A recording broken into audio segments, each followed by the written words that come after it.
When you grow up, your heart dies. Hey! We're recording the podcast! Shut up! Good morning to you, wherever you are, because it is Morning Summer for January 23rd, 2024.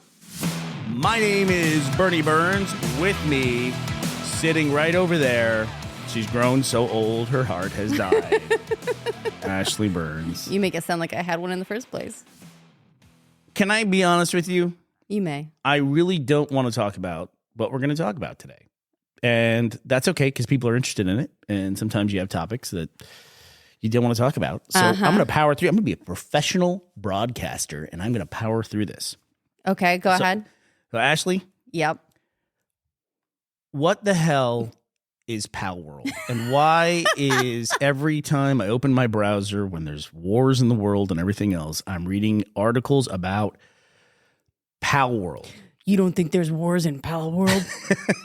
Is it like EVE Online? No, for cartoon it's not. monsters? Can I guess what it is real quick? Please do. I'm gonna ask you a question, then immediately not let you answer. Because I have something else I want to talk about. I actually want to hear what you think it is first. There's a world, and there's little monsters in it that aren't Pokemon. They're pals, and you have your pals, and then you take them and you fight them, and somehow mixed in with this, there's AI that are making the pals, and everyone's upset about that, but not upset about that, and they've sold 20 billion copies of this game. You're not far off. So yes. It's if I was to describe this game, it would be as a kit bash of Pokemon. Love that word. And, do you know that was almost Arc. the name of the production company? I remember that was one of your candidates. Kit bash. Yeah, I thought that would be fun. Kit bashing, for those unaware of the term, it comes from basically taking like different models and putting them together in unexpected ways. Yeah, like if you need to build a Star Cruiser for, say, a popular space opera franchise, then you just go out and buy a bunch of models of battleships and, cruisers and things like that, and you just put the little different parts on and make a new thing with a kit bash. Yes. So I love that concept. It's essentially, those are the two main influences, I would say. The Pokemon you can see very, very clearly. And that's where, if you hear people complaining about AI, is they're like, come on, this is just an Eevee. Or like, come on, this is just a Pikachu. Hello. But I gotta play it. Hello. So when we were That's what Pikachu says. when we were at E3 one year, what was the Pokemon game that was big at E3 when you were covering it? I don't even remember. Ashley ran all the front page of YouTube coverage of E3, of the show, not of the press conferences before. That was Jeff Keighley who did that stuff. And then Ashley ran everything that was during the show. And so by the third day, all the announcements had all been made and everything. And it was just... And we'd been doing 3 days of full-time live streaming. And you could tell by day 3, all of us were just a little bit weird. All of it, like our brains... Oh, it was like a fever dream. It was. Yeah. Day 3 was always very strange. It was kind of fun in that sort of like late hours kind of way, except it was in broad daylight and we still had to talk to developers and make some kind of sense. But then we would go on the floor and get like indie developers or student developers and bring them on and put them on the front page of YouTube and have them talk about their game. Yeah, it was an amazing experience. At one point on that day, we were talking about Pokemon something, and then Pikachu came up, and I said, Ashley, quick, do your Pikachu impression. And she said, Hello. hello. Because that's what Pikachu says. Yeah, that's what he's known for. Everyone knows that Pikachu says hello. Hello. What Pikachu would just say Pika Pika? Come on. I think the crowning achievement of that was when Peter Hayes made every trailer for a video game that year had Country Roads in it by John Denver. And there was a big shark game. That was also the year of the shark game. That's right. Which I ended up playing the MMO shark game. You loved that shark game. Or the game. RPG shark game. And so he cut together sharks singing Country Roads. It's still one of my favorite things of all time. It was the closest we ever got to working on like a ultra, like after midnight, which is weird because that's now a show. And like an after midnight late night show that nobody was watching at that point in time. So we could basically do whatever we wanted. And then E3 collapsed. No correlation there whatsoever. Maneater? Maneater. That's what the it was. game. That's Maneater. Yeah. So anyway, going back to... So if E3 was going on, Pal World would be all the rage, I suppose. It would be. So this is a game. It just hit early access on the 19th. It came out for PC and for Xbox. It's already sold 5 million copies. Yeah, something like that. I'll look it up. And if you're hearing information's people always out of be date as soon angry as you about get it, it's because they think that AI had a role in basically mushing all the different Pokemon together into Pokemon, but not Pokemon. And the developers haven't said whether or not AI has been used yet, so I don't really know. But basically what you do is you take the Pokemon, but instead of Pokemon fighting Pokemon, you hand them a gun, or you make them work in a sweatshop, as far as I can tell from online. Like you can take and you can make like farms or factories or something. You can like make stuff. That's the ARC element is like there's this building stuff and like building systems, and you can get your pals to like work in these, but all anyone is doing online, as far as I've seen, is making sweatshops. This is from the Poe Gamer on our subreddit. It says on Steam, you have to disclose whether AI was used in the creation of your game, and Pal World has nothing like that on its store page. Right. So, it's also entirely possible that they just took a bunch of artists and said, make new things. Yeah, you can use all the Pokemon you want as inspiration. Who cares? Now, the people are excited. The reason they are is because this is, for a lot of people, the Pokemon game that they've wanted for a very long time. What the Pokemon they wanted company, the sweatshop stuff. That's what they wanted. More of like building. It's open world. It's a lot prettier than the open world Pokemon that came out recently. And the Pokemon company's taken a lot of criticism for basically not innovating, for doing the same thing over and over and over and over, and for not trying to make a good game because they already know it's going to sell. But can the PAL monsters talk? Hello. That's the big question that I've got. So I kind of treat this, or put this in the same category as new social media platforms. Because unless I'm missing my guess, PAL World sounds like the zeitgeist game of the moment. And you can never tell when those things are going to hit. But it seems like there's that full-on everybody piling into it, all the Twitch streamers, all the YouTube gamers. They're all going to play this game. The audience is going to be like, we don't want to see anything that's not Pal World for like the next 3 months. And then maybe we'll never hear about it again. Right. And then the next one comes along, the next meme game, essentially. And then everyone moves on to that.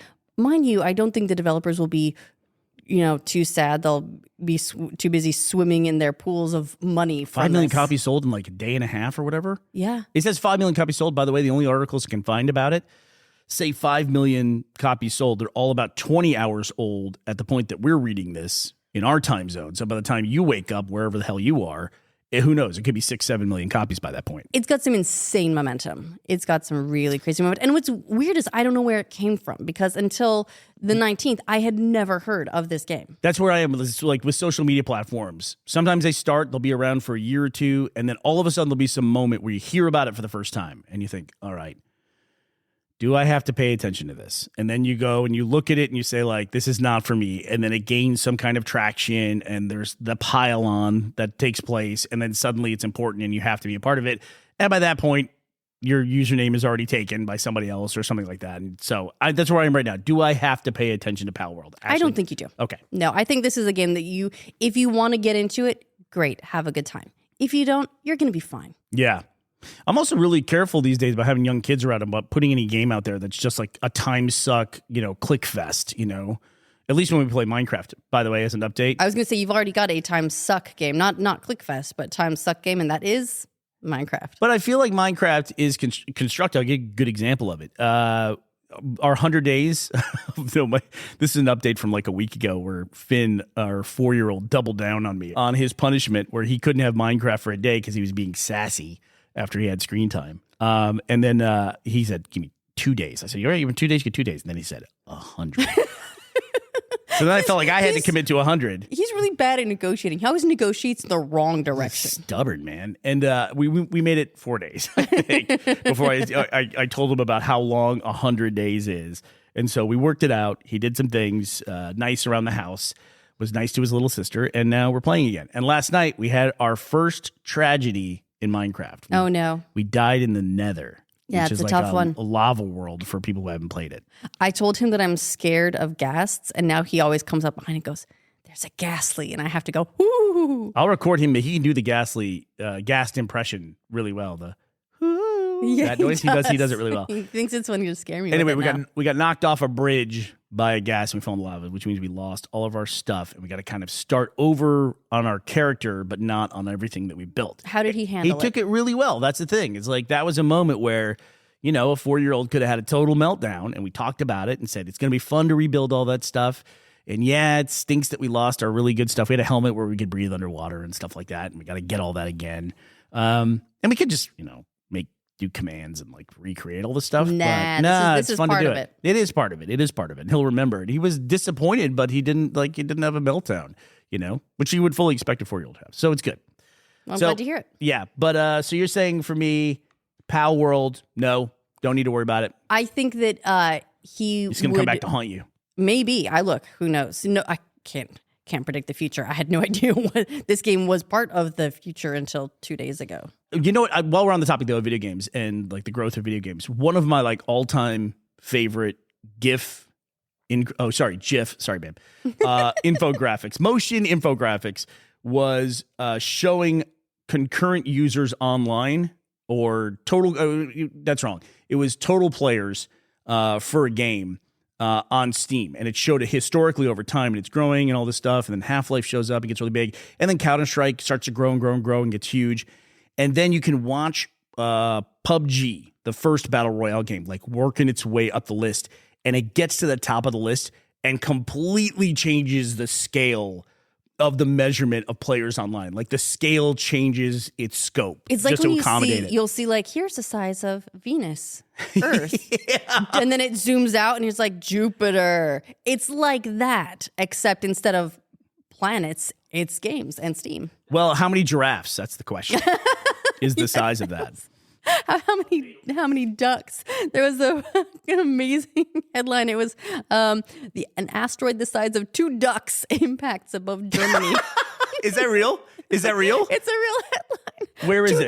2 ducks. This is from the Jerusalem Post. I'll put it in the link up because I love it. There's a trend, a meme, you could say, of asteroids being measured in things that don't make any sense. You know what they're normally measured in? Giraffes.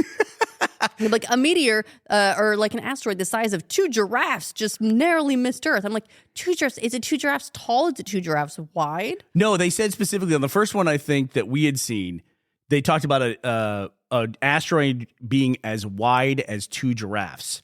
And I thought, yes, because when I think of giraffes, I think width.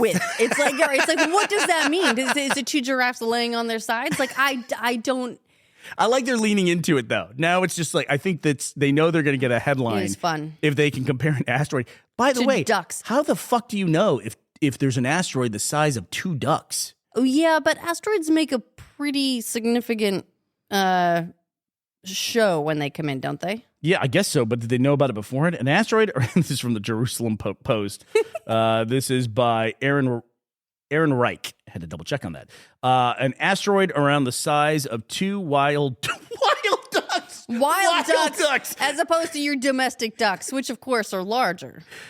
Impacted above Berlin, Germany, early Sunday morning, according to NASA. I'm sure NASA said 2 ducks.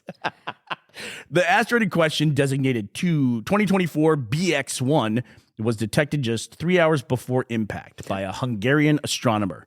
The article also says this is only the 8th time in history that an asteroid impact was predicted like this. I assume that they mean being measured in ducks.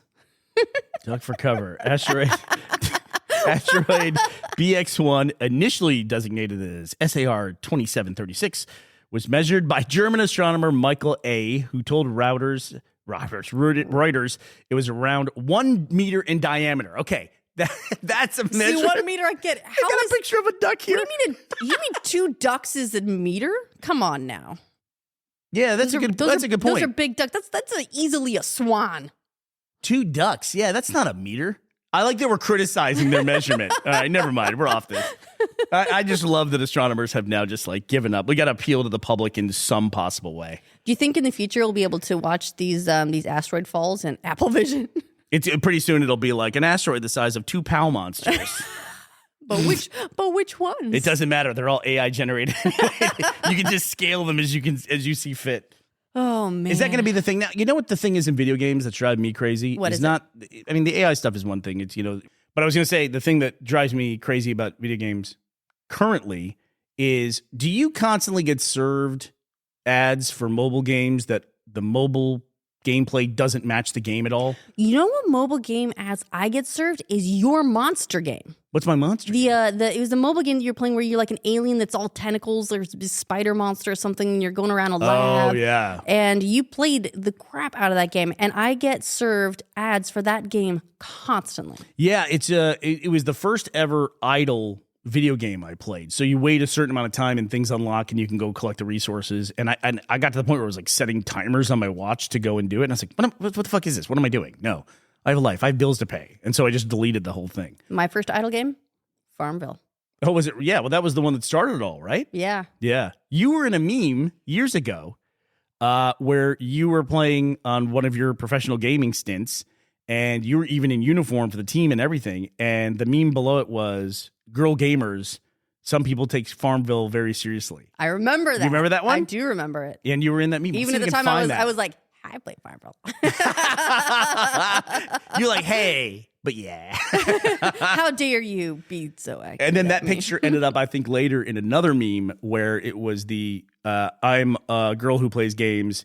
Here's what people think I do. Here's what I think I do. Here's what I actually do. And you were the last one. Here's what I actually do. It's you like, is that like the blank face on? dude, Ashley gets this like blank face is probably the best way to say it. When you play a game, you just like lock in with a death stare when you're playing a game. Death stare is accurate. Yes. Some people have a really attractive focus face. I'm not one of them. Oh, I think your face is very attractive, focused or that's not. nice of you to say. Yeah. But you have to say that though. Her current game she's playing right now is Persona. Again. Yeah. Yet again. I'm supposed to pick up Sea of Thieves again. I'm not really playing anything right now, am I? Well, besides Minecraft with the kiddo. But I'm supposed to pick up Sea of Thieves again because they're making some big changes in Season 11, which I'm pretty excited about. I mean, they already added PvE. You said they're adding fast travel. They're basically making a different type of game for people who don't want the sort of always multiplayer elements. It's just one of those things. It's one of those games. I've been playing that game for 5 years now. I just like sailing the boat. That's all I can say. I just like to sail the boat. I don't really care what I do. If you like the core mechanic of a game, then you're great, right? Yeah. And I like to sail the boat. That's what I like to do. But they're also making fast travel for people who don't like to sail the boat. Yeah. They like to bash the skeletons. Yeah, yeah. Oh, also there was talk last week that Microsoft, in its approach to the way it, is doesn't have a lot of exclusives besides like Halo. They are talking about taking Sea of Thieves and putting it on Switch and PlayStation 5. Is that rumor? Has that been substantiated? I haven't heard anything more about that since, but I wouldn't be surprised. I think they're looking at different philosophies for distribution. Mm-hmm. Obviously, Minecraft has worked very well for Microsoft as an ongoing multi-platform title, and they may be looking at ways as well to ease worries about any future acquisitions they might make on studios by being proactively more, competition friendly. I also think too, of things like this year, Starfield not even getting nominated for Game of the Year in the Game Awards. I don't think Microsoft has ever had a Microsoft exclusive nominated for Game of the Year in the 7 or 8 years that the Game Awards in its current iteration have existed. Yeah, I feel like Microsoft and its exclusives have been having several years of challenges. Yeah. Yeah, maybe they've had one nominated but just haven't won. But it's some weird stat where it's just exclusives don't really do much for them. And Microsoft isn't just the Xbox. It's also the Windows platform, which everyone just calls PC, but it's Windows, right? Right, like going back to what we were talking about earlier. Right now, Xbox is doing great with Palworld. Palworld is PC and Xbox, and whichever one you get it on, Microsoft wins. Yeah, okay. So I have here, and we'll put this in the link dump for sure on morningsomewhere.com. This is the list of Game of the Year nominees for the Game Awards going all the way back to 2014. I cannot find on here, at a quick glance, anything that is an Xbox exclusive. Nope. Plague Tale is not. That's from... What is that? 2022. Yeah, just an example. 2023, Baldur's Gate, which was a wide release on everything. Alan Wake 2, which was on everything. Resident Evil 4, which was on everything, and then exclusive to Nintendo, Zelda and Super Mario Brothers Wonder, and then exclusive to PlayStation, Spider-Man 2. So yeah, so it's interesting that Xbox has never had an Xbox exclusive nominated for Game of the Year, including this year. Starfield was probably one of their best shots at having that happen. It's kind of a wild stat. I don't really know what it takes for Microsoft to get back in the exclusive game, to be honest. Also, I don't know. Why would they want to? I was going to say, do they care? No, I wouldn't imagine they care. They might be happy to make the money on whatever platform they can. I think the people who are making the hardware part of it probably care a little bit more. But I mean, at the end of the day, Microsoft is a software company. Yes. All right. While we're talking about hardware, Apple Vision Pro has sold out. Well, there's a surprise. I can't figure out, though, because people are saying it sold out, and that's a good thing, but the numbers don't seem that high. Like, they didn't produce that much. Well, I feel like these sort of like first-generation VR, AR headsets are going to be more challenging to produce, and that'll ramp up after a while. I'm not that surprised that they would have sold out just based on they had what estimates, there was something like 80,000 of them. That's going to sell out. It's also the numbers are they sold more than that. They already knew that they weren't going to have enough, so that's why they're only in the US at the moment. They're not coming out globally for months, if not before next year. And there's another thing here where the Apple Vision Pro won't have Netflix, YouTube, or Spotify apps at launch. Good. So the good news is you'll be able to look at your photos. Do you remember Google Cardboard? I do. You could remember that. Build a little VR thing and put your Android phone in it. Yeah. You know, one of the biggest uses for that was people just laying in their bed and watching Netflix on their phone. So, yeah, your $3,500 headset can't do what the Cardboard could. All right, well, that does it for us. January 23rd, 2024. We will be here to talk to you tomorrow. We hope you'll be here as well. Bye, everybody.